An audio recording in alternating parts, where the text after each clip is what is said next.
right, so we're recording here. All right, let's cue the music.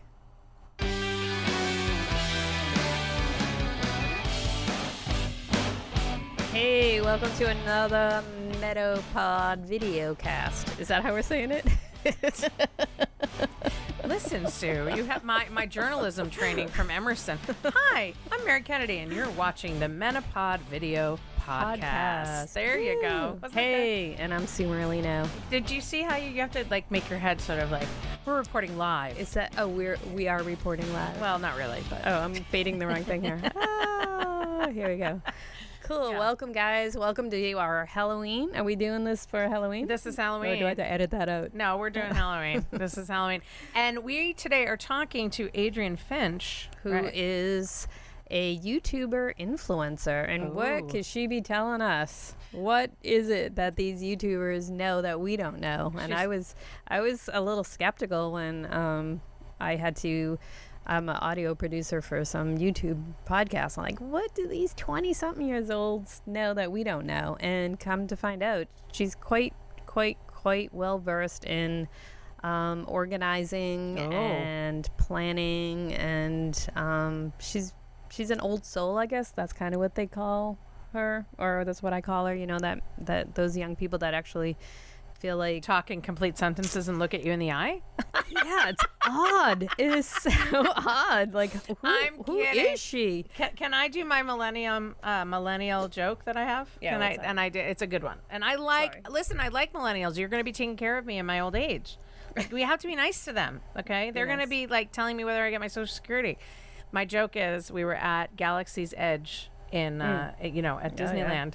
It should be called On the Edge of Financial Ruin. I took my kids there, and my daughter goes, "Mommy, I can't wait till we see the Millennial Falcon." And I said, "No, it's the Millennium Falcon, because if it was the Millennial Falcon, it wouldn't be working." That's a great joke. Can we have an applause? Isn't there applause on here? There it is. Amazing. Yeah. Thank you. Anyway, now, listen, they're taking care of us. Oh, that's crickets. Excellent. Fantastic. No, that's what I hear after I tell jokes. Oh, stop it. Well, here's the thing. I think we all need to be organized.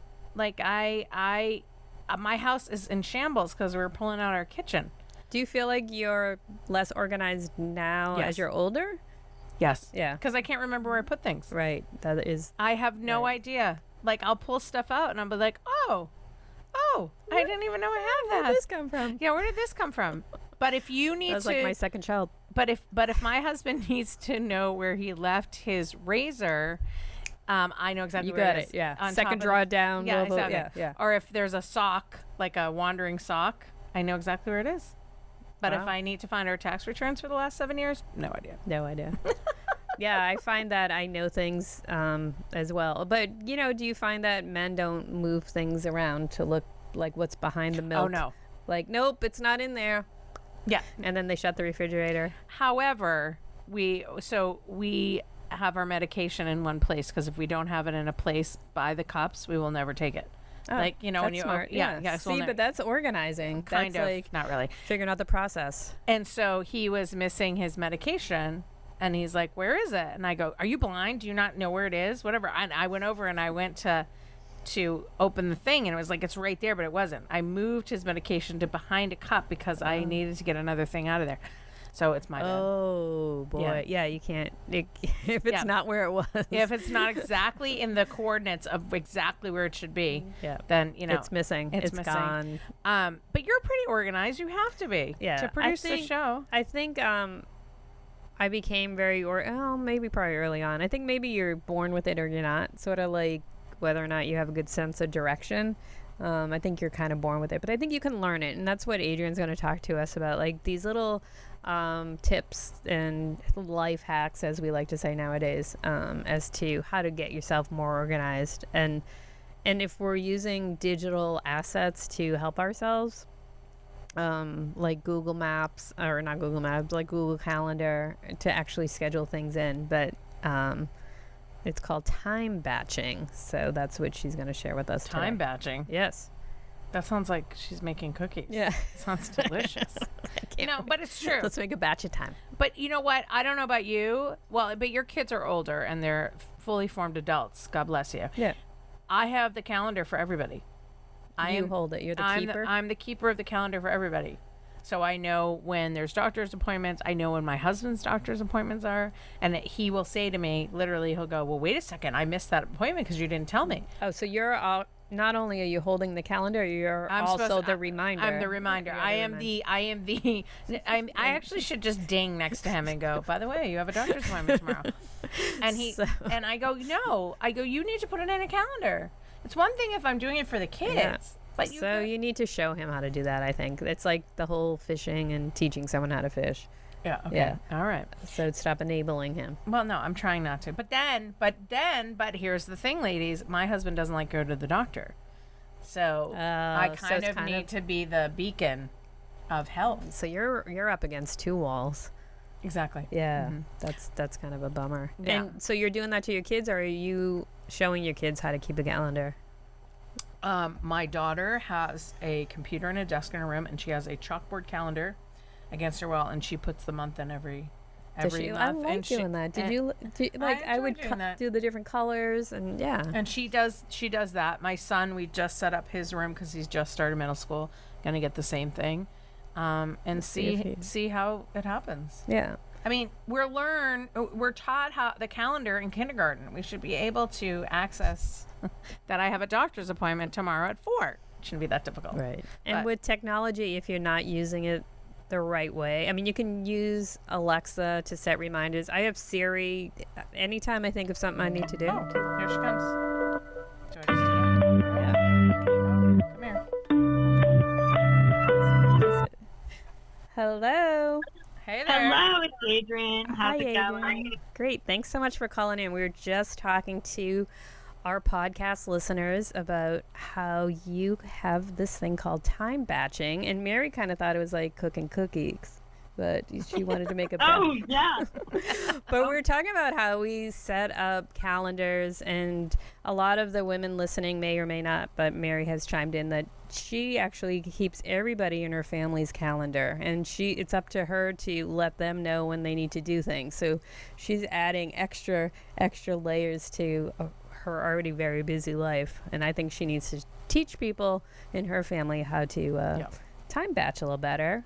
So welcome, Adrienne. Oh, thank you so much. I am honestly, I'm honored to be talking on this, but also I'm a huge nerd for like calendars, to-do lists, organization in terms of scheduling, because I just feel like so much of your day-to-day life isn't actually as stressful as we're making it out to be, but because sometimes just the thought of when are you doing things, how are you doing things, how are you reminding yourself to do things, that in itself can be more stressful than the actual things on your calendar or on your to-do list.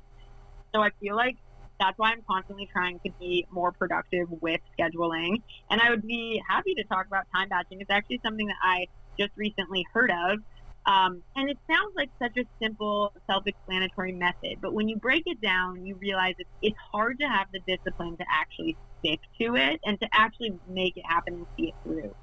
So if you want, I can just kind of jump into like what time batching is. Yes, I love it. Yeah.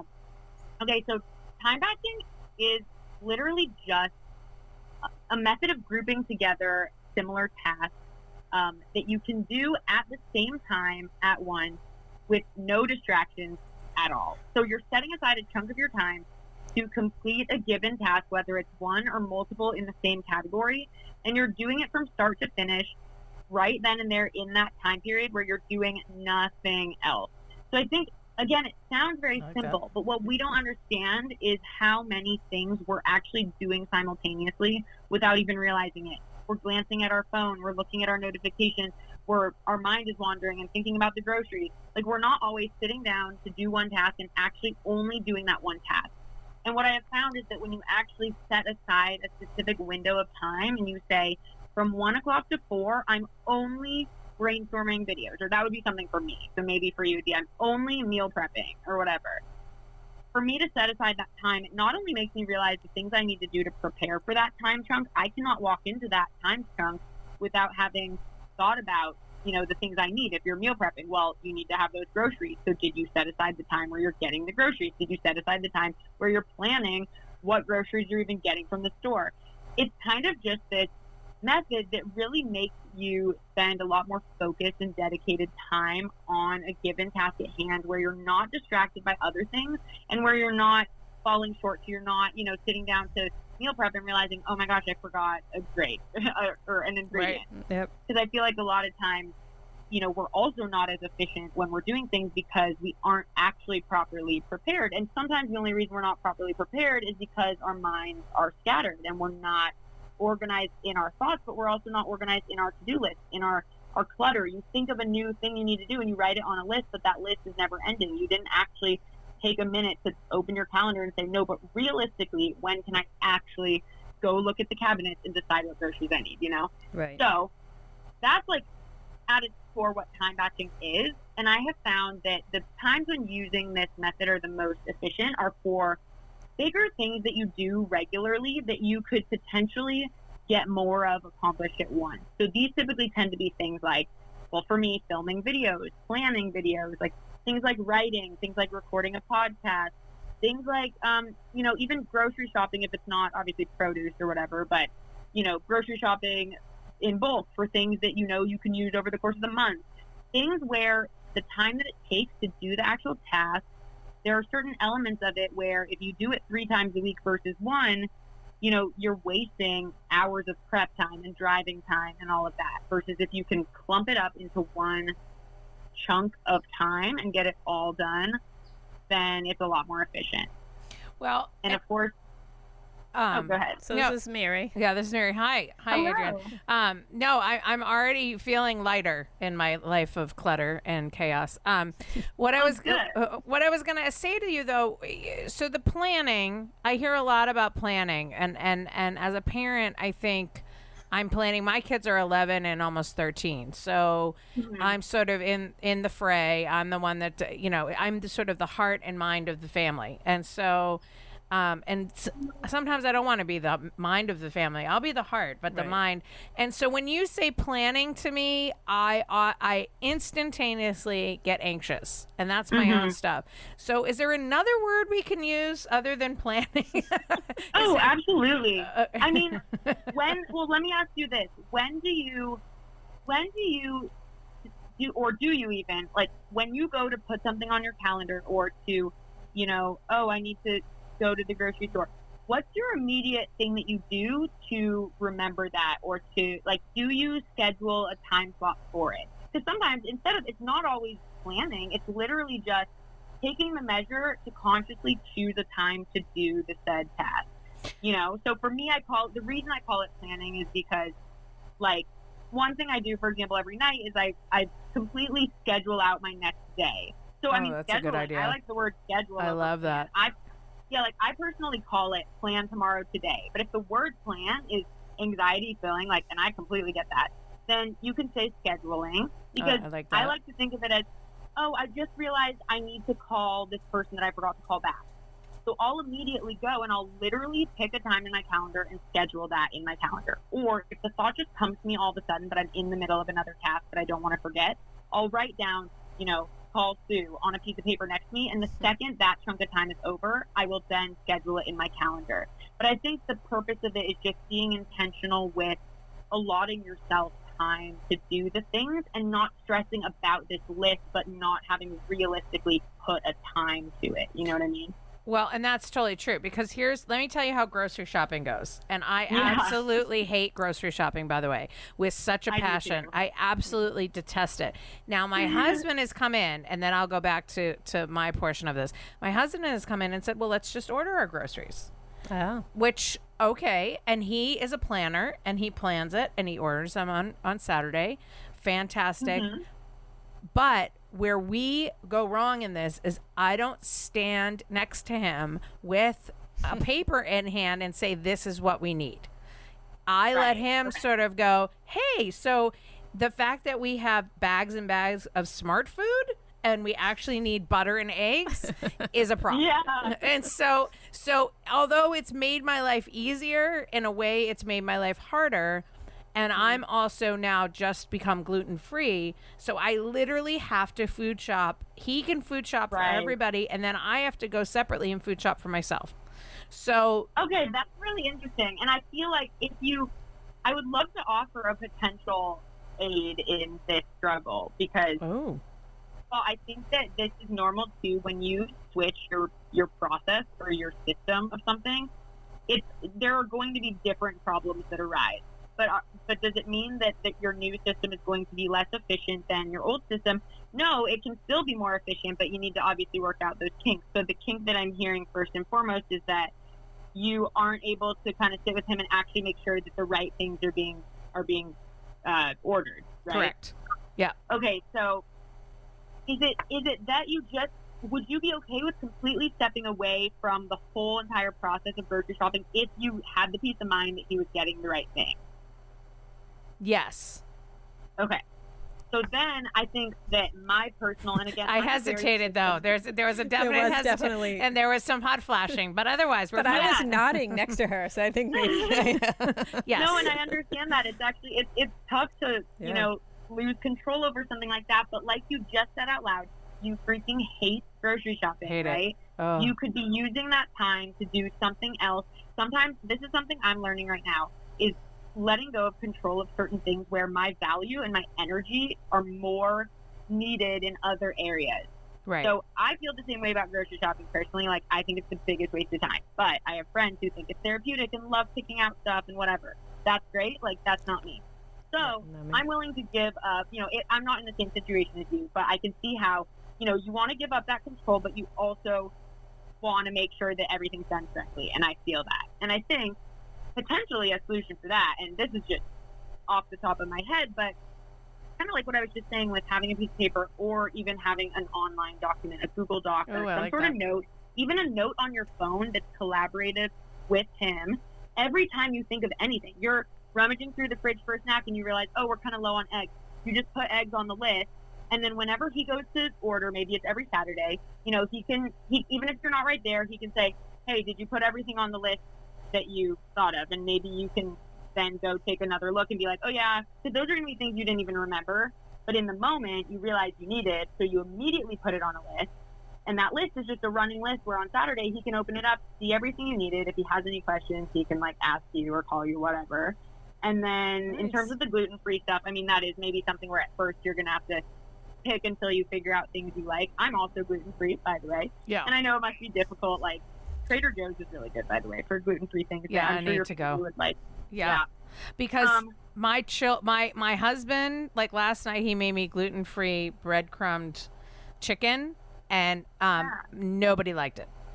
Oh, really? Okay. Yeah, everybody was like, no. So I think, so maybe next time, and what I can make some of is just grill me a piece of chicken, and you guys can have the real breadcrumbs, right? And then we'll figure it out. I'm flexible, but when it's still really new too, and you're still right, totally. It's still that's definitely something where don't let that part of it throw a kink into the whole process, because I think once the gluten-free thing is a little more familiar and figured out, and you know what you like and don't like, what your family likes and doesn't like with that, and you've experimented with more things, it'll become a natural part of this process. It may have to stay slightly separate at the beginning, but I do think still the grocery shopping process can be streamlined. You've already taken the first step in doing that, which is that instead of going and going crazy and feeling like you're wasting that time, you're being more efficient about it. You're ordering that. And I actually do feel like that's a good first step. And so then, if it's a matter of not getting the right things ordered, I'm a big fan of keeping a running live list that people can add to.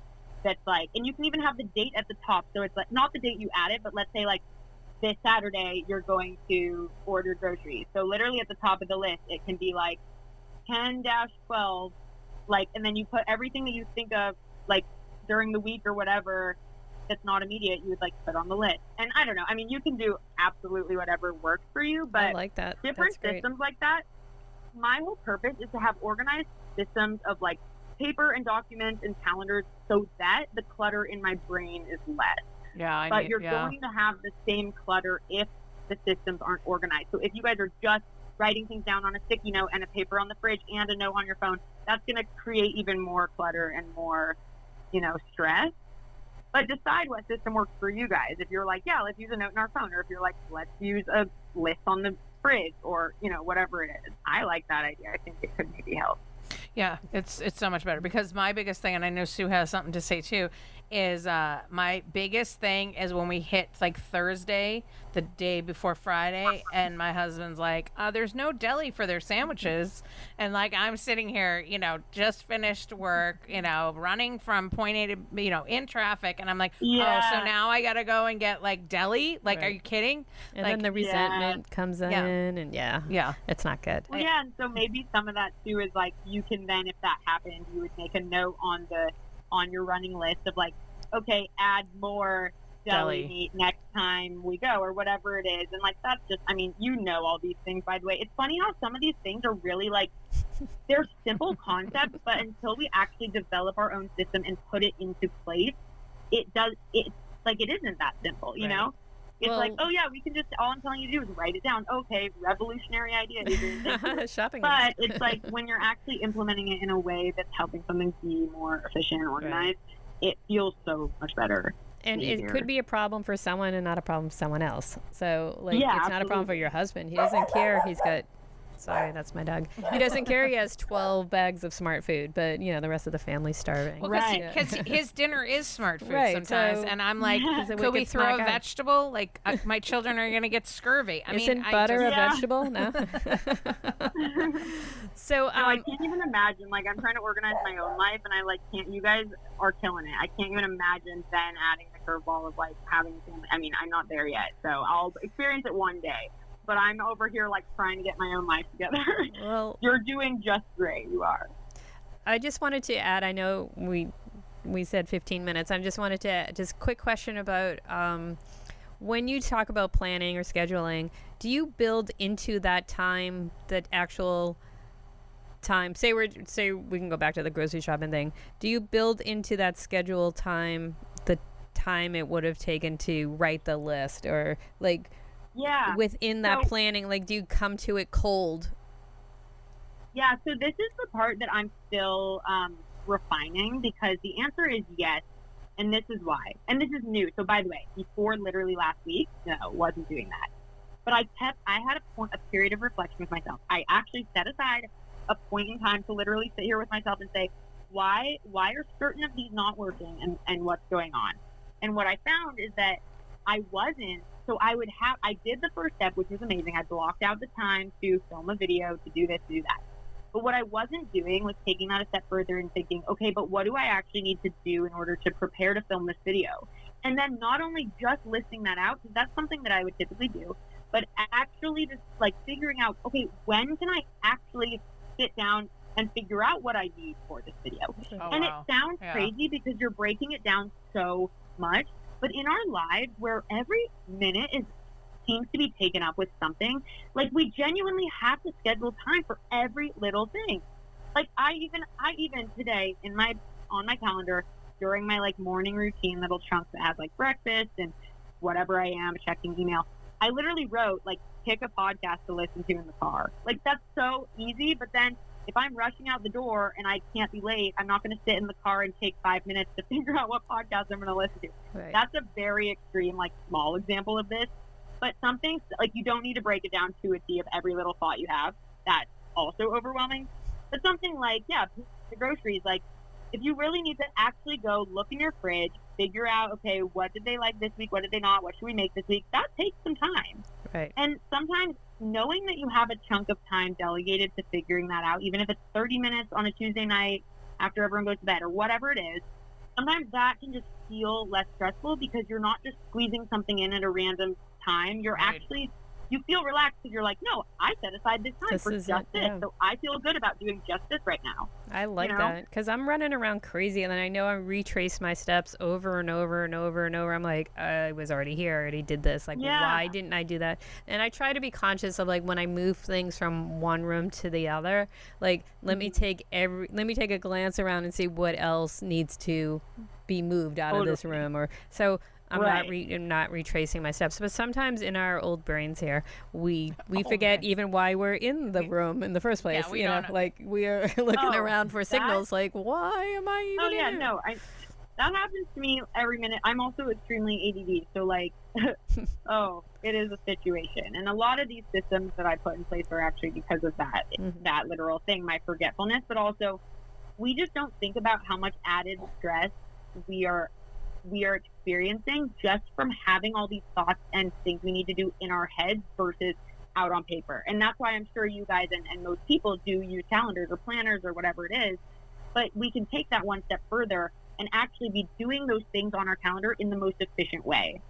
And sometimes it is something like, even people go as extreme as like, okay, I'm only going to take calls or meetings on Wednesday afternoon. See, I need to do that. Because why would I drive around why would I drive to a meeting on a Tuesday morning and then also on a Wednesday afternoon, then also on a Thursday? Like it completely gets in the way of your whole day and your flow and the time it takes to drive. But if you're like Wednesday afternoon are for meetings and calls, you sit down, you knock out 3 calls with people versus interrupting a task that you're doing on another day, interrupting your flow and your process and, your thoughts and taking a call when you could just chunk them all together. And that's something that I'm realizing is so much more efficient. And you're also going to get deeper in your process of whatever task you're doing. For me, when I'm thinking of video ideas, when I know that I have 3 hours to just brainstorm, I get so creative because I'm going further than just the surface level of, I need a video tomorrow. I need to pump it out. I'm just going to I need to do this quickly. And I'm actually sitting there and I'm watching other videos and I'm writing down notes and then I'm thinking of thumbnail ideas and then I think of other thumbnail ideas and then I actually make both thumbnails and then I ask people, which one do you like better?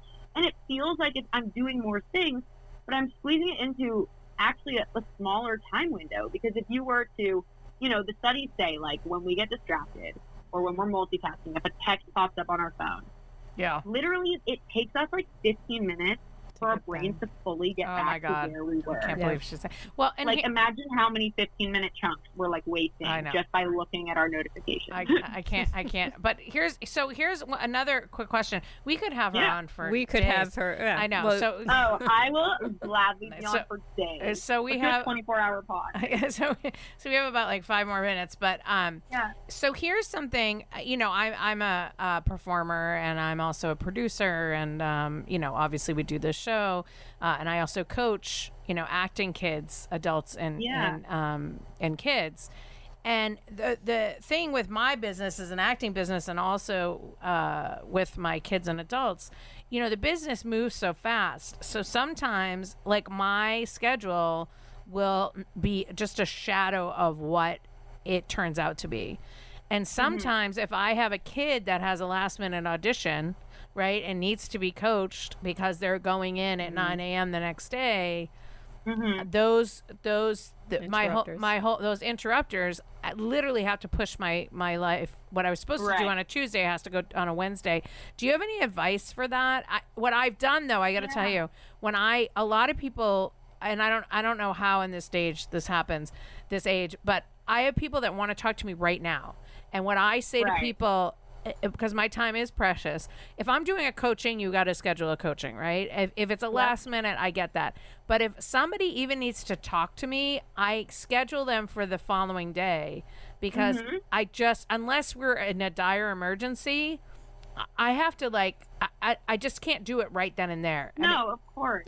And you know what? That's an expectation that I think is unreasonable, that it's saying to that person, whether they know it or not, that their time is more valuable than yours and that they're more of a priority than whatever you're doing right now. Okay. And I know no one means that. No one is trying to do that. But what you're doing is correct. I definitely think that's right. I pushing it to the next day. Right. And so, sometimes you just can't avoid it. If somebody called me right now and says you have an audition on the other side of town, I would say, this has been great, and I'll get off the cans and I'll leave. But some of those you can't avoid. But I definitely feel when people call and are like, we got to talk about it now, it's almost now, because I put these boundaries in place, it feels jarring. I just can't do it anymore. Yeah, I completely understand that. And I think I do have advice for, when random things come up, or not random, I guess in your case, this can happen at any given point, basically. And I think that the biggest thing is to just remember, first and foremost, that this is just a foundation, that your schedule is framework. Right. And it is just something for you to work off of that's going to make your life a lot easier. Does it mean that it's not going to change the day of? No, it could. Does it mean that, like, you know, if you postpone something one day that you're a terrible person and you're going to procrastinate and not never get it done? Maybe. No, it doesn't mean that. It's totally okay. You're just setting these guidelines so that you have some structure in place. And then if something changes, the only important thing you do is you actually, first of all, take a minute, even if it's like, okay, let me call you back in 5 minutes. Right. I don't know if that's okay, but what I would do if this were me is I would hang up the phone. I would open my calendar. I'd say, okay, what was I supposed to be doing right now? And then I'd say, okay, can this be done later tonight, tomorrow? Literally look. And the reason I like having a visual so much, I've just started using an actual visual, like online calendar a lot more, is because I'll actually look at the chunks of time and I'll say, okay, maybe I can, like, where can I put this thing I was supposed to do right now? Can I add it to the end of my chunk later tonight, or like whatever it is? Mm-hmm. So also, in order for that to work smoothly and efficiently, you have to be really realistic with yourself when you're scheduling stuff. I like to be overly ambitious, and I'm sure you guys do too. And I'll say, oh, I can get 2 done. Like Sue, when we do podcasts, and I'm like, oh, I don't need more than 2 hours to do 2 episodes. Yeah, false. Let's be real. We always end up chatting, and like, oh, I'm usually late and whatever. So like, when you sit down to initially schedule things, always be extremely realistic. And also give yourself that cushion time. Don't let one thing on your calendar be that single point of failure. Like if you have a call come up, but you had to get something in by 4 p.m. and it's 3, like don't let that happen. Give yourself that cushion ahead of time so that when those things come up, you can easily just push whatever you were supposed to do into a different category. But what I would say, and sometimes that just means taking, you know, the rest of your afternoon and just pushing every single thing up half an hour. And if that works, that works. I like that. But there are certain things, obviously, like picking kids up and doing, you know, certain things by certain times that might not work that way. So then if you can just pick a chunk of time to put that task in. I think my mistake that I make, though, is that instead of actually putting that somewhere else, I'll just be like, okay, no, it's fine. Like, I'll get to it, whatever. Yeah. But I won't actually decide, no, but will you get to it? Because unless you actually decide when you're doing it, you know, and all of this is a little bit extreme. Like, you may not have to go this hard on it. But what I love about these systems is that you're training yourself to do this not subconsciously, but once you get used to this flow, you're going to be doing it without even thinking. Like you're going to be scheduling more things, or even maybe it will be all up in your head and you don't even need the calendar as intense as it is. I like the intensity now because I'm trying to train myself to really not only value my own time. Like if I set aside a chunk for something, everyone needs to just not bother me. Like, this is my chunk for doing this. And this is all I'm doing. And, like, people can just deal with it. And, you know, I could talk for literally hours about it, so I'll shut up now. But thank you so much. But that's my advice on that. So I totally get it. That happens to me, too, when things just come up and you're like, what do I do? Yeah. But that's going to happen, like, every single day. I'm just telling you, like, at some point. Yeah, exactly. And so why don't you tell our viewers and listeners, so I know you're younger. I know you're not going through menopause yet.